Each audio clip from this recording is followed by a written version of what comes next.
எனக்கு ரொம்ப வயசாச்சு, நான் வந்து முடி நடுறது செய்யலாமா முடியாதா, இந்த மாதிரி கூட சில பேர் வந்து கேட்டிருக்காங்க.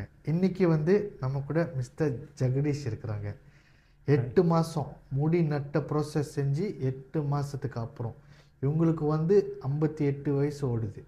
ஸோ அவங்கள்ட்ட கொஞ்சம் கேட்போம் அவங்களோட அபிப்பிராயம் எப்படி இருந்துச்சு அந்த ப்ரொசீஜர் ஹேர் டிரான்ஸ்பிளான்ட், இன்றைக்கி 8 மாதத்துக்கு அப்புறம் எப்படி ஃபீல் பண்ணுறாங்கன்னு சொல்லுங்கள் சார். எனக்கு 58 வயசு ஆகுது. நான் ஆல்ப்ஸ் மெடிக்கல் சென்டரில் வந்து போன வருஷம் 9வது மாதம் ஹேர் டிரான்ஸ்பிளான்ட் செஞ்சேன். இப்போ ஒரு 8 மாதம் ஆகுது. நல்ல ஒரு முன்னேற்றம் இருக்குது. சில பேர்த்துக்கு வந்து முடி இல்லாட்டியும் அவங்க நல்லா இருப்பாங்க. ஏன்னா சில பேர்த்துக்கு முடி இல்லாட்டி அவங்க நல்லா இருக்க மாட்டாங்க. நான் வந்து 2வது தாய். முடி வந்து எனக்கு இல்லாட்டி எனக்கு மூஞ்சி நல்லா இருக்காது. அதனால தான் இந்த டிரான்ஸ்பிளான்ட் செஞ்சேன். இப்போ வந்து நான் மகிழ்ச்சியாக இருக்கேன், எனக்கு திருப்தியாக இருக்குது. கண்டிப்பாக நானும் அந்த செகண்ட் டைப்பில் தான் இருப்பேன். எனக்கும் முடி கொட்டக்கூடாதுன்னு நான் எப்போதுமே வேண்டிக்கிடுவேன்.